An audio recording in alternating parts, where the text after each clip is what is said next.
네네네. 좋습니다. 네, 안녕하세요. 저는 한사람교회 박영미이고요. 저도 역시 김영승 선생님과 마찬가지로 이 책이 상당히 어려워서 그 내용 중심으로 제가 맡은 1장에서 3장까지를 정리를 했고, 혹시 못 읽은 분이 계시더라도 전체를 아마 쭉 내용 안에 같이 훑어가 볼 수 있을 것 같습니다. 한번 정리한 것을 가지고 같이 발제를 시작하도록 하겠습니다.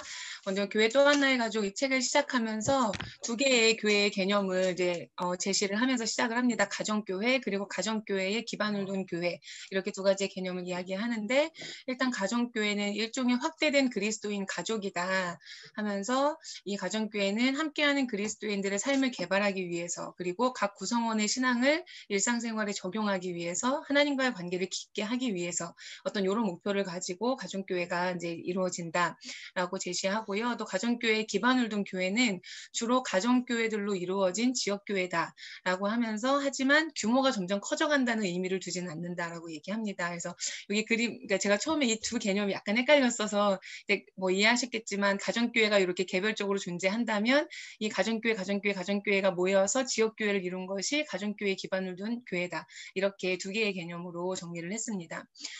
그리스도인들이 교회를 충분히 경험하기 위해서는 이 두 가지 모임이 다 필요하다라고 하면서 이 두 모임의 중요성을 같이 이야기하고 있고요. 먼저 1장 새로운 형태의 교회를 말로 그려보기 해서 속내 이야기란 제목인데요. 교회를 바로 세워서 제자리에 두고자 새로운 것이 꿈틀거린다. 미래의 교회를 꿈꾸려면 교회가 처음 시작될 당시를 살펴보아야 한다. 라고 하면서 조용한 혁명이 일어나고 있다. 이렇게 이제 시작을 합니다. 근데 그 조용한 혁명이 바로 이 뭔가 새로운 것이 꿈틀거리는 이것이 조용한 혁명이라고 명명을 했는데 그 두 가지 측면이 있습니다. 첫 번째는 교회들이 가정으로 가기 시작했다.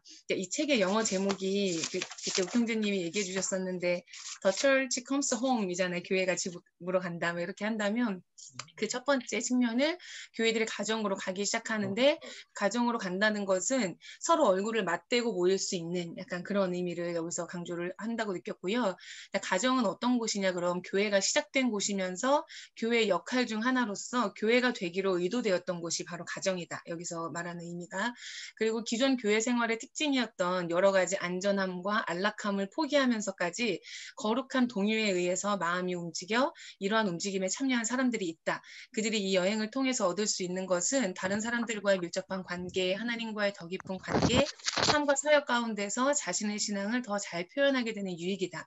이와 같은 것들을 얻을 수 있다. 이렇게 좀 제시하면서요. 두 번째, 조용한 혁명의 측면은 교회가 더 상호적인 교회가 되기 시작했다.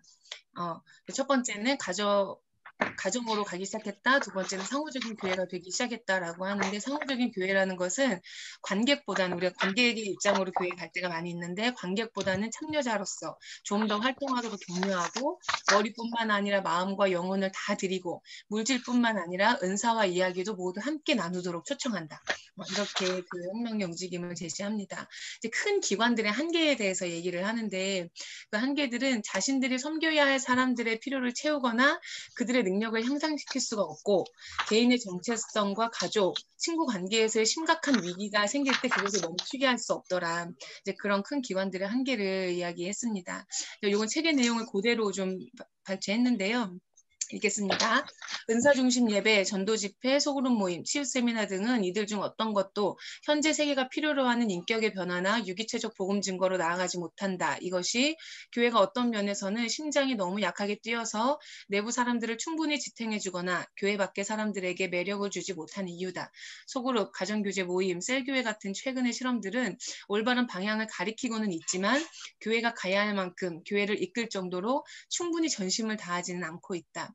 유기체적인 교회 생활, 은사 중심 예배, 열린교회 개발을 주도하는 일은 실질적인 유익을 낳지만 그것에는 인격의 일부와 회중의 일부만이 참여한다.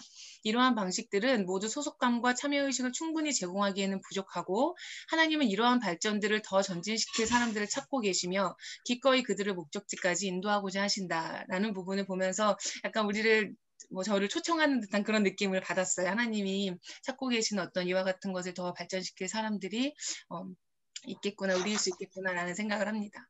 또 만약에 교회가 가장 온전한 방법으로 가정으로 돌아오고 하나님이 주신 완전한 수준까지 상호작용을 할 때 교회는 상심한 세상의 가정이 될 기회를 얻을 수 있고 변화를 일으킬 수 있는 방법으로 세상과 상호작용을 할 수 있는 기회를 얻는다.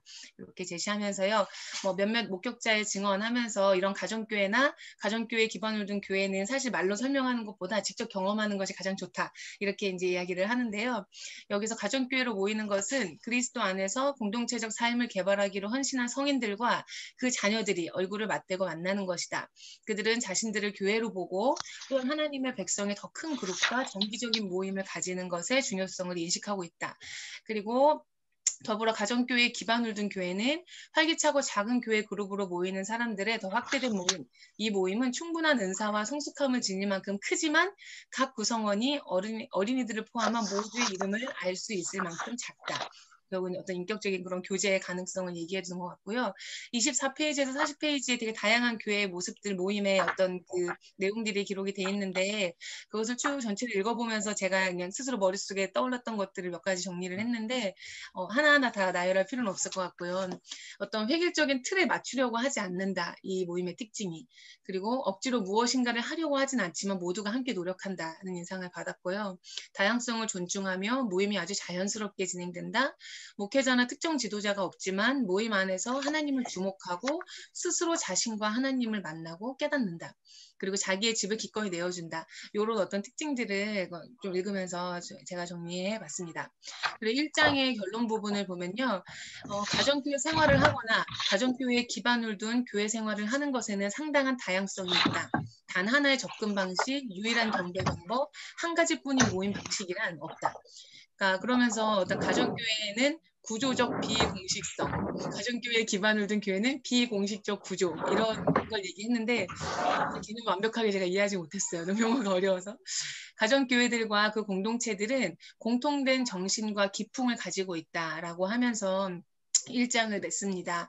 그래서 오늘날 설교는 많으나 공동체는 거의 없는 많은 교회에서 심지어 사생활 침해의 대가를 치르면서까지도 공동체를 추구하는 그룹들이 생기고 있는데 헌신 없는 개인 중심의 기독교의 병폐에 대항하는 구제 방안이다.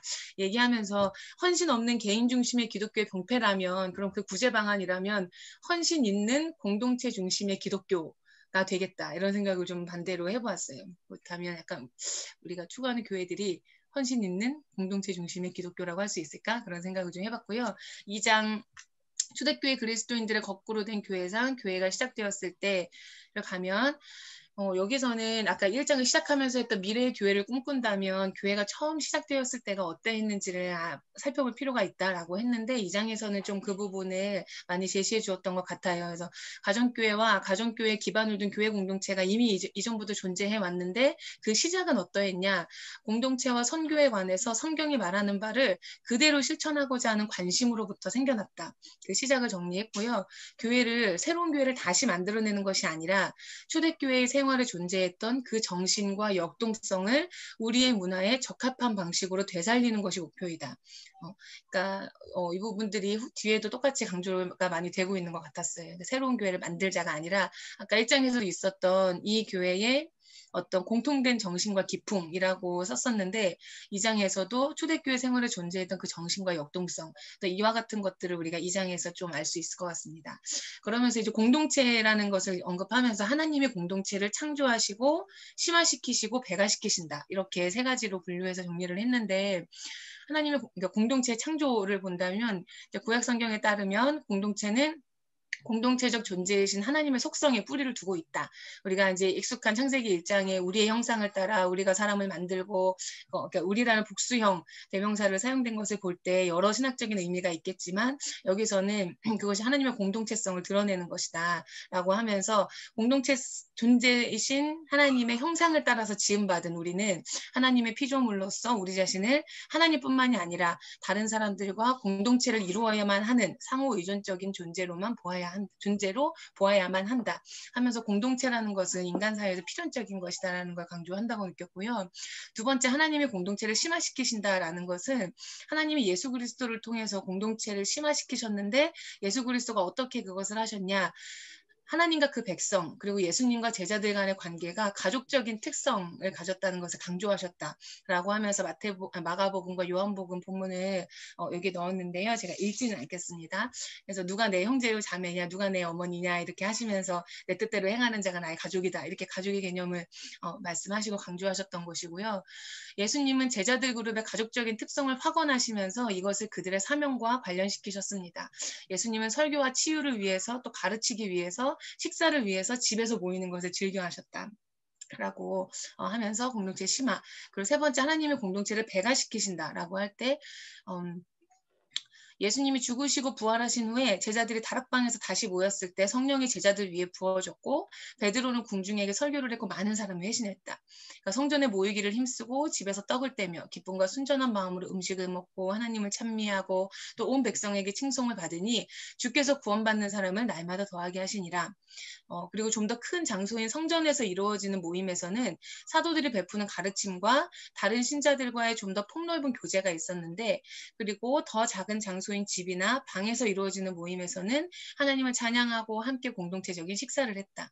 음식을 나누며 서로 안에서 누리는 고차원의 즐거움이 있었고 그들의 공동체적 생활의 질과 새로운 제자들이 유입되는 것 사이에도 밀접한 연관성이 있었다 하면서 제가 밑줄을 쳤는데 공동체적 생활의 질과 새로운 제자들이 유입되는 것 사이 밀접한 연관성을 얘기하면서 여기서 배가의 측면은 사실 우리 한국교회에서는 배가 부흥 막 이러면서 막 늘어나는 것에 되게 초점이 되어 있었는데 공동체적인 생활의 질이 이것과 되게 긴밀하게 연관이 있다라고 이야기를 했습니다.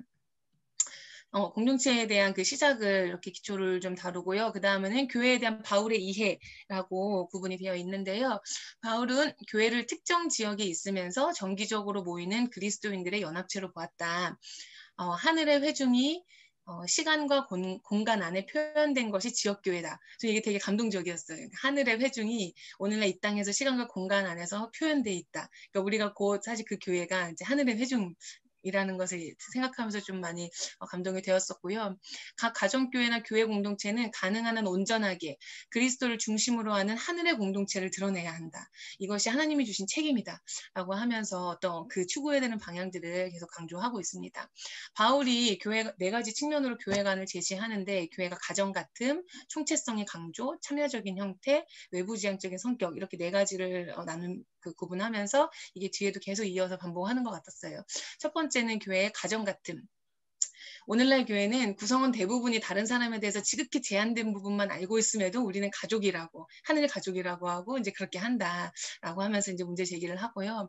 주로 사람들의 집에서 만남, 이제 바울이 얘기했던 인용했던 교회라는 말을 쓸 때 어떤 상황에서 이 단어를 썼느냐라고 할 때 주로 사람들의 집에서 만났고 회심한 가족들을 기본으로 해서 교회를 세웠고 큰 교회 공동체의 기본 구성 단위로 교회를 말하고 등등등 몇 가지 성경의 본문을 제시하면서 얘기했습니다.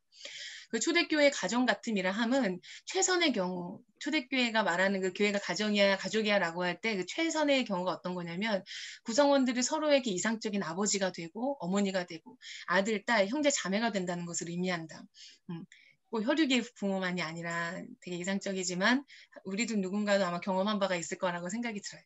가정 같은 교회 안에서는 진정한 관계가 발전해 나가고 믿는 자들은 서로에 대한 진정한 헌신을 기반으로 서로의 삶에 깊이 관여해야 한다고 주장했습니다.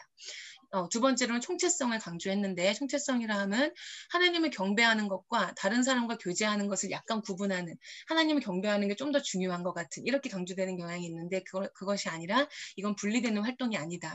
하나님을 경배하는 것과 다른 사람과 교제하는 것이 얼마나 서로에게 스며들고 상호 의존하는지를 깨닫지 못한다면 우리는 공동체적 모임의 본질을 잘못 이해한 것이다. 우리는 교회에 참여할 때 우리의 일부가 아니라 우리의 모든 부분이 참여해야 한다. 교회에는 예상했던 일과 예기치 않은 일, 그리고 굉장한 것과 일상적인 것을 위한 공간이 있는 곳이고 교회는 구성원들의 삶 전체가 관심의 대상이 되는 장소이고 실제적인 결정이 이루어지는 장소이다. 그러니까 어떤 일부에만 국한되는 게 아니라 전체라는 것, 모두라는 단어가 계속 반복해서 강조가 되었어요. 세 번째 참여적 형태를 보면요. 교회 구성원은 누구나 다른 사람의 유익을 위하여 성령으로부터 주어진 은사를 받았다. 아까 우리 시작할 때 우경재님도 기도해 주셨지만 모두에게 유익이 되는 이 시간이 되길 바라는 것처럼 그 하나님 주신 은사가 있다면 다른 사람의 유익을 위해서 우리에게 주어진 것이다. 모두의 유익을 증진시키는 이 일에는 모든 사람이 참여자다. 우리가 교회로 모일 때 일어나는 일은 모두를 통한 성령님의 작품이다. 모든 구성원이 모두 능동적이라면 그들은 기여할 때마다 사실상 다른 사람들을 인도하고 또한 따라오라고 초대하는 것이다. 따라서 모든 사람이 리더십과 연관되어 있는 것이다. 모두가 교회에서 일어나는 일의 내용, 형식, 질에 책임을 질 때 교회에서 일어나는 일들의 질이 높아지고 참여한 사람들이 유익을 얻는다. 아까 그 공동체 배가에서 나왔었죠. 공동체 삶의 질이 높아지면 거기에 참여하는 사람들이 늘어나는 것에도 관련이 있다라고 하는 것에서 같이 연결점이 있고요. 교회 모든 것에 모두가 참여하지만 특별한 역할이 있을 수는 있다. 특별히 더 잘하는 사람이 있고 특별한 역할이 있지만 그것은 더 높은 지위를 점유하는 것이 아니라 오히려 그가 더 큰 헌신을 하는 것, 그것으로만 이제 구별할 수 있다. 이렇게 얘기합니다. 어떤 목회자라든지 전임사역자에 대해서 높은 지위가 부여되지 않는 것을 얘기했고요. 네 번째, 외부지향적인 성격. 초대교회 그리스도인은 공동체적인 삶과 밖을 향한 관심이 공동체적인 삶도 중요했고 밖을 향한 관심도 두 가지 다 동시에 강했다. 제대로 기능하는 가족이 아닌 외인들에게도 마음을 열고 미혼자들, 방문객들, 낯선 사람들, 도움이 필요한 사람들을 대접한다. 그들이 이러한 일을 할 수 있는 것은 다른 사람들에게 베풀기에 충분한 생명력과 에너지를 공급해주는 내부적인 관계가 형성되어 있기 때문이다. 네. 우리 가정 안에 누구 손님이 초대할 때 우리 가족이 막 싸우고 있고 막 상태가 안 좋으면 누굴 초대할 수가 없잖아요. 그것처럼 교회 안에도 정말 그런 생명력 있는 에너지가 있을 때 사실 이런 외인들에게도 충분히 우리가 환대하고 열릴 수 있다는 것을 얘기하는 것 같았고요. 신자들은 외부 사역은 내부 사역을 할 때 일어났다. 전도는 교회 구성원이 흩어졌을 때도 일어날 수 있었다. 이것은 교회의 활동이라기보다는 오히려 그리스도인 한 사람 혹은 몇몇이 가정, 이웃, 일터에서 행하는 활동이다. 신자들은 다른 사람들의 선한 행위에 의존하지만은 않았다. 서로를 돕는 좀 더 능동적인 자세는 그들이 살고 있는 도시에 있는 사람들과 기관들을 향한 자세에도 파급되었다. 처음에는 의존하면서 자라가지만 어느 정도 자랐을 때는 또다시 기여하는 사람으로 성장해가는 것. 그 방향을 가졌다 했고요. 초대교회 그리스도인들은 선교를 위해서 외인들과 접촉해야 한다는 가정하에서 일하지 않았다. 내가 선교해야 되니까 이 사람들 만나야 돼. 이건 가정을 두고 하지 않았다는 말이죠. 어디를 가든지 복음을 들고 갔다라고 할 때 여기서 진짜 존재가 변화된 참으로 회심한 이들의 공동체였다라는 생각이 여기서 좀 더 들었고요. 하나님이 당신을 두신 장소와 만나게 하신 사람들에게 유익을 끼치는 자가 되어서 외인들에게 뚜렷하게 복음의 관대함을 나타내라. 이렇게 정리해 볼 수 있다고 했습니다. 그러니까 이렇게 하나, 둘, 셋, 네 가지의 어떤 교회관을 가지고 바울이 얘기했는데요. 그런 교회관을 가졌던 초대교회로부터 배울 점들이 있는데 두 가지. 첫 번째는 복음을 보여주는 통합적인 그림으로서의 교회였다. 곧 교회의 어떤 가정 같은 총체성, 이와 같은 것들이 그리스도인이 살아가는 삶 자체가 복음이었다는 것이죠. 그것을 우리가 배워야 할 점이다. 그리고 삼위일체의 반영으로서의 교회인데 함께하는 우리의 삶은 삼위일체의 역동성과 상호 관계성을 반영해야 된다. 그러니까 좀 어려운 단어였지만요. 역동성은 그럼 어떻게 반영되는가? 서로에 대한 능동적인 관심, 그리스도의 희생적인 사랑의 표현, 그리고 상호 관계성은 언젠가 우리의 삶을 가득 채울 성도의 교제, 완전한 그 성도의 교제를 경험하는 것. 어떤 이와 같은 것이 반영되었던 교회가 초대교회였고 이것을 우리는 배워야 할 것이다. 하지만 초대교회가 이런 배울 점이 있지만 어떤 위험성들도 있는데 초대교회 그리스도인들이 이상화하는 것의 위험도 있다. 그래서 무조건 초대교회는 무조건 좋고 무조건 그걸 따라야 되고 이제 그렇지 않고 어떤 너무 가족 같아서 그들 안에 극단적인 부조화가 일어날 때도 있었고 또 성령이나 어떤 주관적인 욕망과 그 시대의 정신, 이것을 성령의 메시지와 혼동할 위험성도 있었고 과한 개인적인 참여로 인해서 무질서, 소외, 혼란이 있을 수도 있었고 하지만 이런 여러 가지 위험이 있었음에도 불구하고 바울은 그가 견지했던 것을 수정하지 않았는데 그 이유는 이 세상에 교회가 존재할 때 세상에서 하나님의 현존이 될 충만한 가능성을 보았기 때문이다. 교회가 이런 위험이 있음에도 불구하고 그래도 교회는 그 방향을 가지고 가야 된다라는 것을 바울은 포기하지 않았다. 그리고 두 번째, 초대교회 그리스도인들 부적절하게 모방하는 것의 위험. 왜냐하면 그 당시와 지금 현재가 다르기 때문에 그걸 고대를 가지고 와서 부적절하게 모방하는 것은 위험하다. 그리고 그들을 무시하는 것도 이제 위험하다. 이렇게 정리하고요. 이 장의 결론은 서두의 상관은 똑같습니다. 신약교회를 회복하자는 것이 아니라 오히려 그들이 어떻게 모여야 하는지를 발견한 방식대로 우리도 발견해야 된다. 그러니까 그 숙제가 우리에게 주어져 있다고 생각을 합니다. 마지막 3장은 간략하게 마칠 수 있을 것 같은데요. 교회사를 통해서 본 참여적인 교회 생활의 여러 형태, 구름 같은 증인들 제목입니다. 가정을 중심으로 교회 생활을 조직하는 것과 상호작용적인 형태의 회중 생활을 개발하려는 생각을 주장하는 사람들은 이전에도 많았다. 그리고 그 중에서 과거와 현재를 통틀어 가장 주목할 만한 몇몇 증인들을 살펴보자 하면서 어떤 교회사의 증거 이렇게 좀 따라서 가는데요.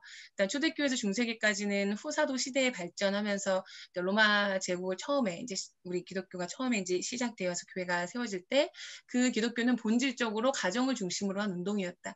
그러니까 사실 예를 들면 3,000명이 회심했는데 3,000명이 다 모일 장소가 없었던 거잖아요. 그럼 그들은 다 뿔뿔이 흩어져서 가정에서 모임을 했었던 것이죠. 그러니까 그런 것들 생각할 때 가정을 중심으로 한 운동일 수밖에 없었다. 그리고 초기 기독교 확장에서 가장 주목할 만한 측면 중에 하나가 가정에서의 접대이다. 한대화 개방이 가장 중요한 것이다. 그래서 쭉 이 부분들은 조금 패스해가도 될 것 같고요. 네. 어떤 주의 만찬의 변화에서 어떤 가정교회가 가정에서 교회 건물로 실제 식사에서 상징적인 식사로 단순함에서 화려함으로 구체적인 것에서 추상적인 것으로 평신도에서 사제로 어떤 이런 변화들을 겪어오면서 어떤 교회 조직도 여러 변화들을 같이 겪게 됐다라고 하면서요. 또 수도원 운동, 또 뭐 왈도파, 롤라드파라는 또 다른 그룹들을 제시해주고 그 이후에 종교개혁 시기에는 마틴 루터, 제세례파 이렇게 갱신 운동들을 얘기하는데요. 마틴 루터는 종교개혁 당시에 사실 그 당시 교회의 상황, 절망으로 인해서 어떤 신약 성경의 가정교회 모임을 어떤 목표로 두고 시작했지만 개혁파들의 머뭇거림, 정치적 상황의 복잡성으로 이내 활력을 잃어버렸다. 루터의 가르침에 동조하던 교회들이 영적인 활력을 상실했다. 이제 이렇게 정리를 했고요. 하지만 루터도 가정교회를 되게 중요하게 제시했다고 여기서 루터가 제시한 첫 번째, 두 번째, 세 번째 교회 중에 세 번째 예배의 형태에서 가정 내에서의 모임을 또 강조했던 것들을 여기서는 또 이야기합니다. 하지만 루터는 자신의 깨달은 대로 행동할 수가 없었다라는 어떤 한계들을 여기서 또 언급했고요.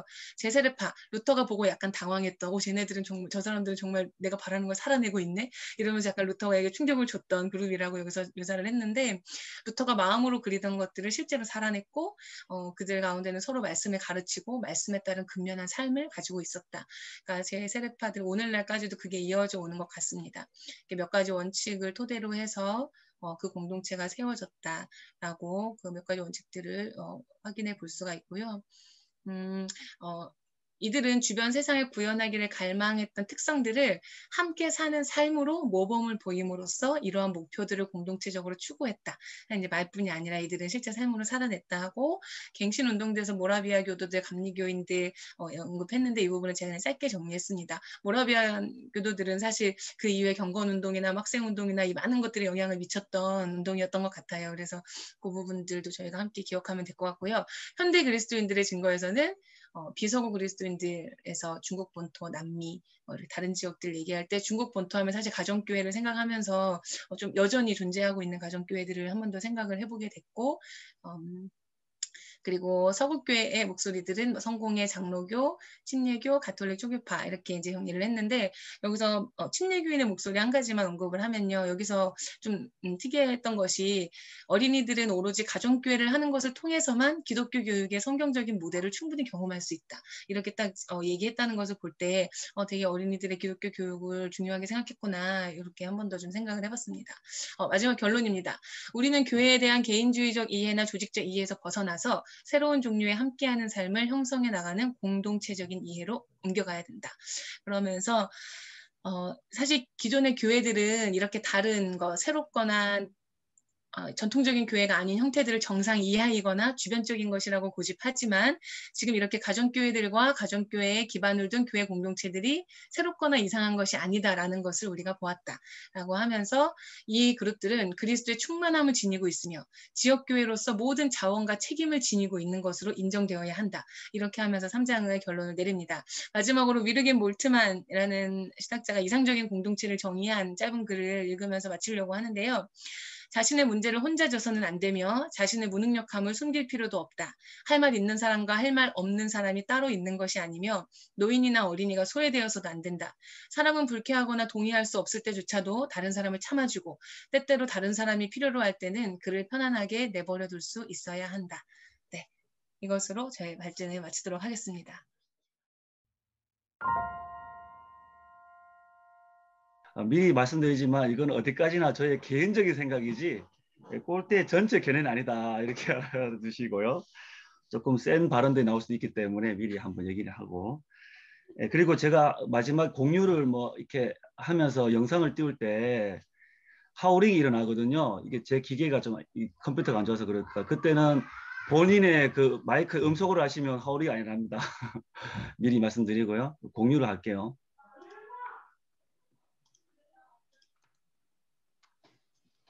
잘 보이시죠? 예. 네. 예, 교회 또 하나의 가족이라는 책을, 예, 저는 이제 4장 5장을 맡았습니다. 4장의 제목은 작은 것이 아름답다. 5장은 첫걸음인데, 예, 저는 꼴대 교회 흔나옵니다. 예, 몇 장 없기 때문에 천천히 시간을 좀 끌어야 돼요. 천천히 해야 돼요. 아, 예.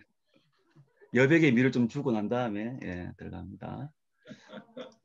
5장부터 할게요. 5장부터. 순서가 제가 5장부터 하는 게 좋을 것 같아가지고, 첫걸음. 가정교회를 어떻게 하면 시작할까? 첫걸음이 나오는데, 어떻게 우리가 가정교회를 시작할 수 있는가?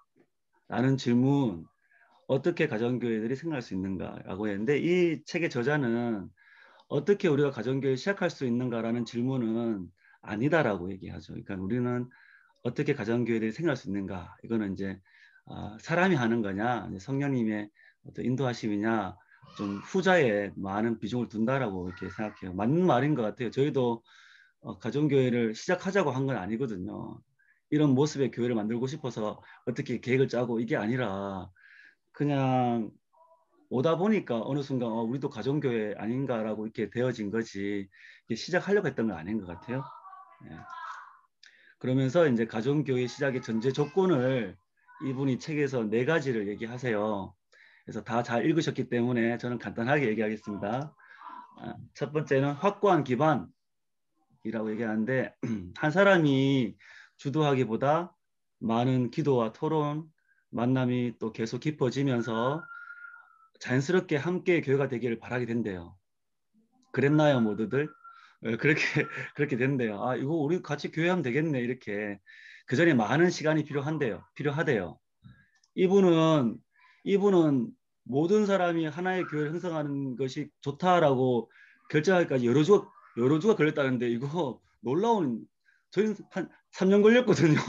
여러 주라고 하는, 물론 교회마다 좀 다르겠지만 어떤 교회는 또 이렇게 여러 주가 걸릴 수도 있고 뭐 몇 달이 걸릴 수도 있고, 저희 같이 이렇게 몇 년이 걸릴 수도 있는 것 같아요. 저희는 한 3년 걸린 것 같아요. 우리도 교회다라고 모두가 인정하게 되기까지. 아마 2016년 정도에 아마 다 교회라고 인정한 것 같아요. 두 번째는 이제 원칙은 기본적인 헌신입니다. 공동체적인 생각을 개발하기 위해서 헌신을 유지하는 핵심 그룹이 있어서 그 헌신이 명백하게 표현될 수 있다면 도움이 된다고 하네요. 그래서 모든 가정교회는 보면 그들의 관계에 대한 개괄적인 정신을 단순하게 표시하는 진술서가 있대요. 아마 제가 알기로 사나리 교회도 그렇고 다 있는 걸로 알고 있는데, 뭐 신조라든지 이런 게 있잖아요. 꼴대 교회도 있거든요. 꼴대 교회도 꼴대 신조가 있습니다. 이거 다 읽어드리고 싶지만 그냥 있다는 거, 예, 있다는 거. 꼴대 강령도 있고, 예, 무섭죠. 강령, 신조 뭐 이런 게 있습니다. 예. 여기에 이제 기본적인 우리의 이제 정신을 담아냈어요. 궁금하시면 제가 파일로 드릴게요. 자, 세 번째는 이제 믿음의 기본 틀이라고 하는데, 이건 이제 이거 좀 기본적인 것이고, 또 너무 구속적이지 않고, 또 너무 세세하지도 않고, 그렇지만 기독교적인 확신들 안에서 모임을 운영해 나갈 수 있는 그런 합의점을 가질 필요가 있대요. 아까 그 신조랑 비슷한 것 같은데, 조금 책에서는 이렇게 얘기해요. 그동안 기독교에서 순전한 기독교라고 할 수 있는 그런 5가지 정도를 얘기하는데, 하나님의 유격성, 창조성 뭐 등등 이렇게 얘기해요. 여기에 대해서 공통된 그런 합의점을 가지고 시작해야 된다라고 얘기하는데, 저희는 모일 때마다 항상 이거 읽거든요. 프란체스코의 기도문을 읽거든요. 이 안에 저희는 대부분 다 담겨 있다고 생각해서 읽고 하는데, 여기에 이제 하나님 아버지, 그 다음에 성령님, 예수님, 그리고 우리가 어떻게 살아갈 것인지 우리의 그런 방향들을 네 가지로 이렇게 만들어 놓은 이런 기도문을 같이 읽으면서 계속 되새기고 있습니다. 물론 이렇게 꼭 우리가 다 산다, 100% 산다는 아니지만 부족함도 있고 때론 흔들림도 있지만 그렇게 흔들리면서 걸어가는 것 같아요. 항상 읽고 우리를 바라보고 돌아보고 가는 것 같습니다. 그 다음에 마지막으로 목회적 중심이라고 하는데 이거는 이제 그룹의 중요한 비전을 제시한 자들이라고 부른대요. 거기서는 이거를 장로라고 부르고 뭐 지도자라고 부르면 조금 별로 이렇게 그런 말들 별로 안 좋아한대요. 그래서 그냥 비전을 제시한 자들이라고 얘기하는데 우리 교회 우리로 보면 저희 꼴대 교회는 이따 모임이라는 그 모임이 있어요. 남성들 형제들 중심으로 처음에 이제 꼴대 모임을 할 때 시작된 3명, 지금은 이제 주빌리님까지 4명이 모이는데 여기서 모이면 뭘 하느냐? 일단 놀아요. 먹고 마시고 놀고 뭐 수다도 떨고 뭐 쓸데없는 얘기도 하고 뭐 이것저것 뭐 사회적인 얘기도 하고 또 뭐 그 분노하기도 하고 흥분도 하고 뭐 서로 싸우기도 하고 막 신앙 공부도 하고 책도 읽고 등등 하면서 이제 우리가 꼴대 그런 나갈 방향이나 이런 것들 여기서 많이 만들어내고 그다음에 꼴대로 가지고 와서 전체 교회에서 또 얘기하면서 목표를 정하고 방향을 잡고 이렇게 나가는 것 같아요.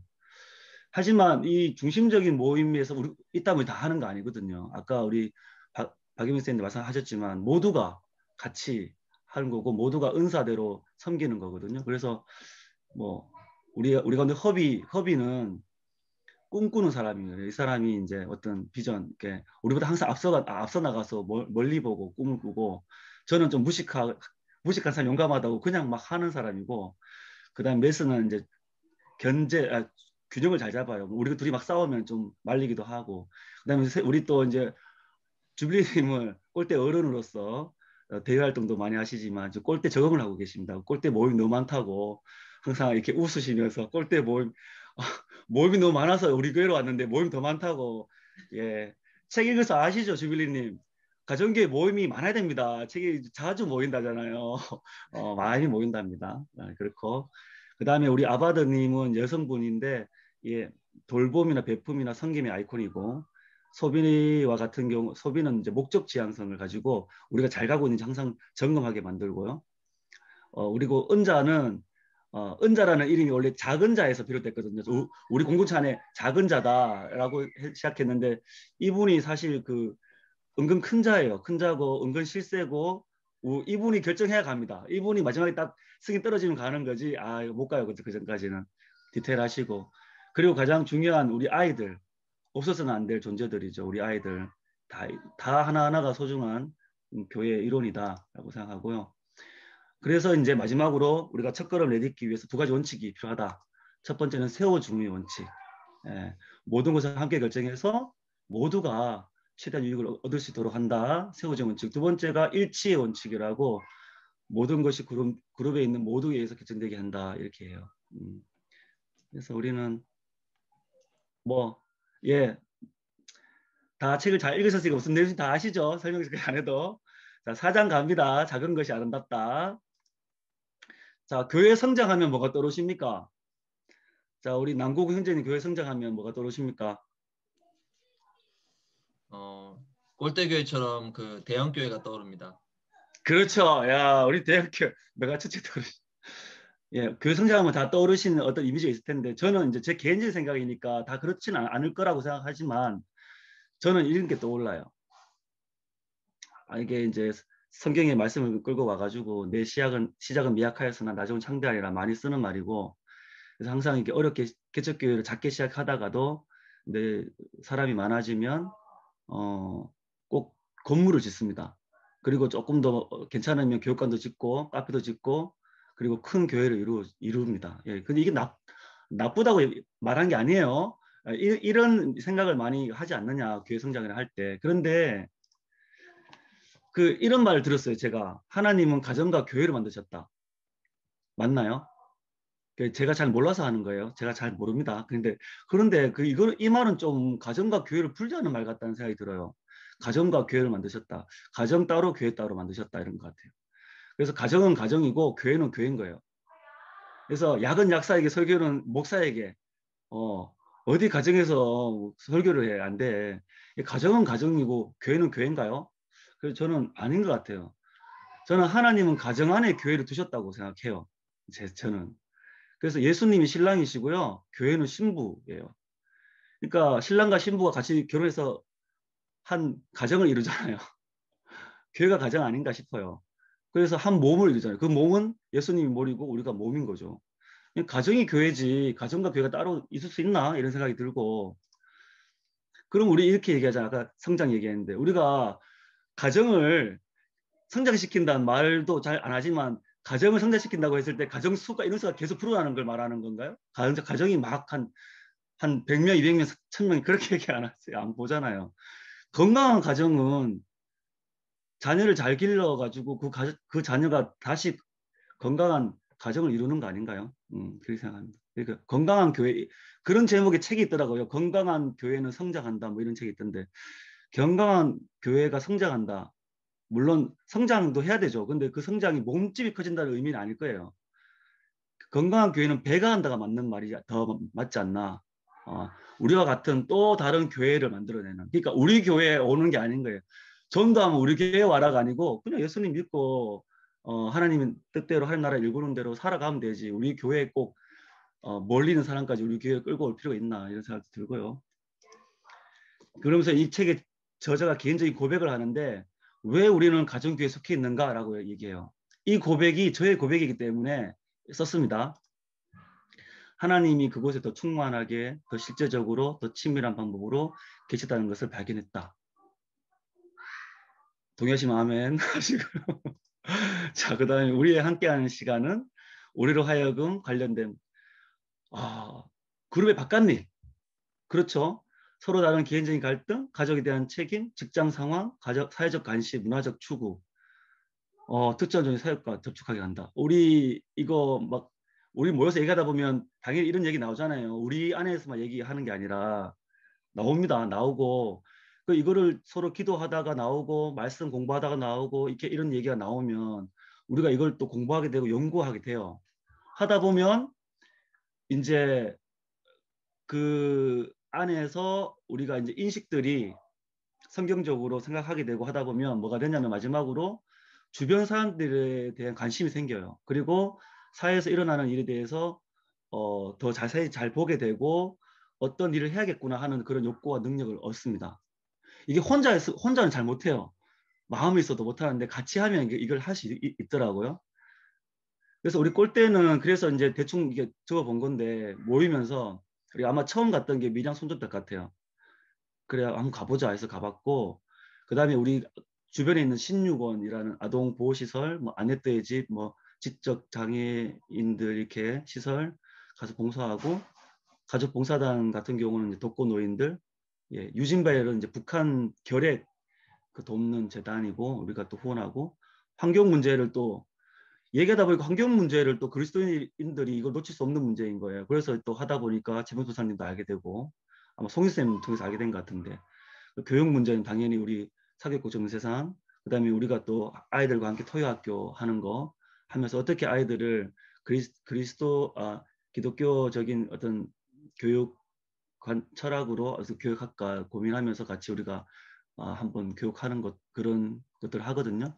그다음에 사회 문제도 보게 되고 해고 노동자들 많이 갔어요. 우리 파인텍이라고 우리 지금은 내려오셨는데 그 서울의 목동에 그 높은 꿀뚝에 그 올라가가 한 400일 넘게 올라가 계신 분이 계셨는데 그분을 위해서 우리가 아이들과 함께 인형극을 했어요. 아이들도 이걸 이해했나 싶어가지고 아이들이 이해하기 좋게 쉽게 인형극으로 아이들한테 보여주고 같이 손편지 써가지고 보냈어요. 우리 아이들 편지를. 그랬더니 그 계신 분들 너무 좋아하셔가지고 그게 책자로도 나왔어요. 우리 애들 편지들이 나왔고 강남역에 또 그 삼성 해고 노동자 계셔서 같이 가서 예배 드렸고 뭐 사드 세월호 등등 그리고 교회와 연대하고 뭐 최근에는 이제 공유 경제 생각하고 기본소득에 대해서 우리 주일리님 일하고 계시고 또 타임뱅크라고 혹시 아시는지 모르겠지만 타임뱅크도 좀 관심 있게 이게 기독교적인 생각을 많이 품고 있더라고요.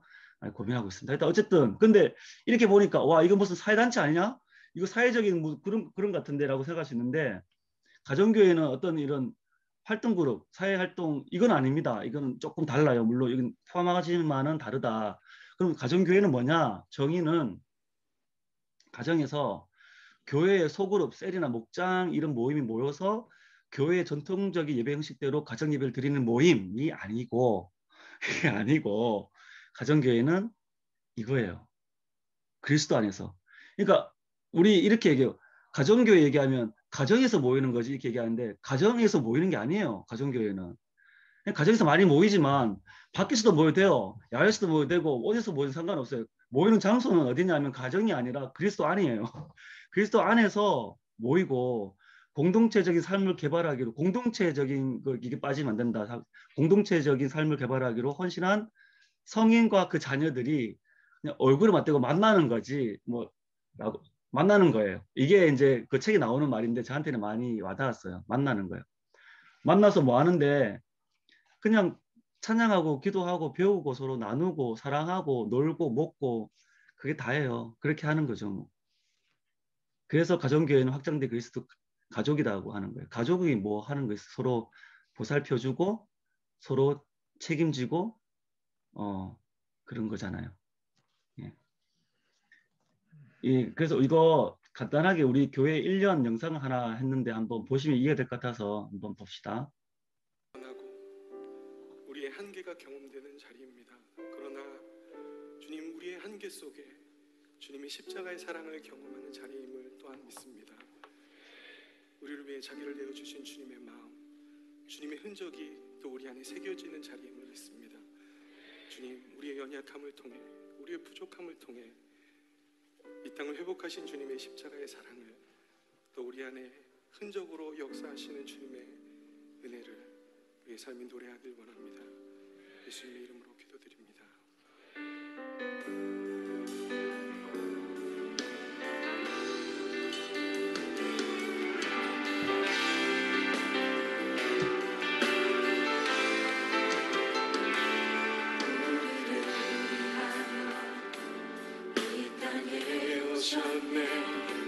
죄인 구하시려 생명을 주셨네. 주의 마음으로 세상을 섬기며 이 땅 회복하신 십자가를 전하니 우리를 위하여 이 땅에 오셨네. 이 땅에 오셨네.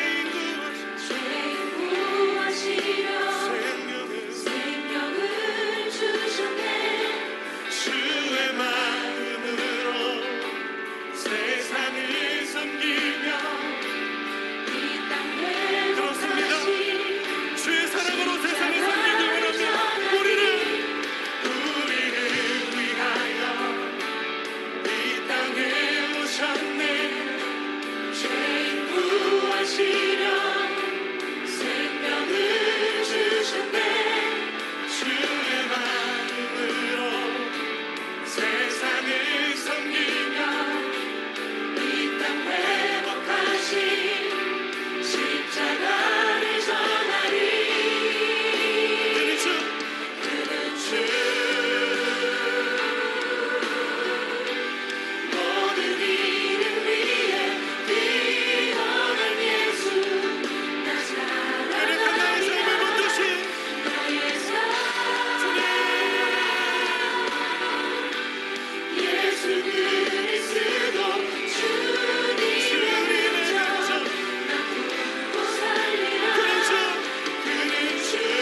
어떤 마음이었을까 그녀의 두 눈에 눈물이 흐르고 흘러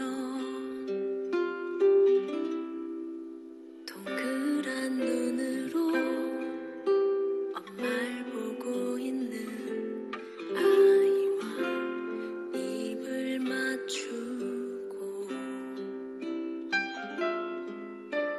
상자를 덮고 가까이에 띄우며 간절히 기도했겠지.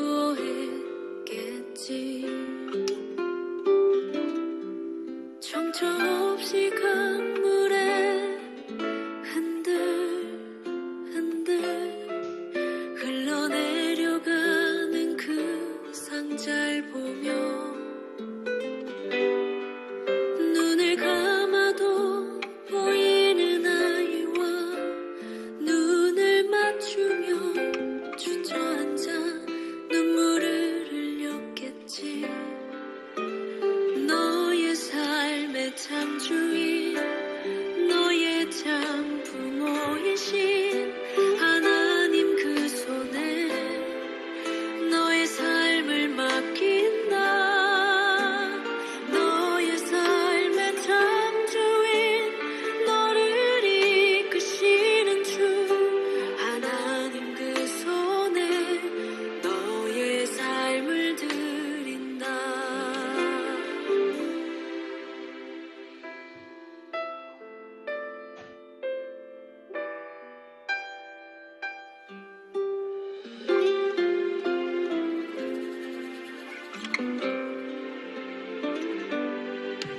어떤 마음이었을까 그녀의 두 눈에 눈물이 흐르고 흘러 정처 없이 강물에 흔들 흘러내려가는 그 상자를 보며 눈을 감아도 보이는 아이와 눈을 맞추며 주저앉아 눈물을 흘렸겠지. 너의 삶의 참 주인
예, 감사합니다. 너무 좋아서 실현될 수 없는 비전이에요. 너무 좋아서 메시지를 가지고 있을 뿐 아니라 그 자체가 메시지가 되는 교회, 그게 바로 우리 가정교회입니다. 예. 우리 꼴뚜기에 유튜브가 있거든요. 나중에 그걸 유튜브 눌러주시고요. 여기서 마치도록 하겠습니다. 감사합니다. 수고하셨습니다. 네, 고맙습니다. 고맙습니다.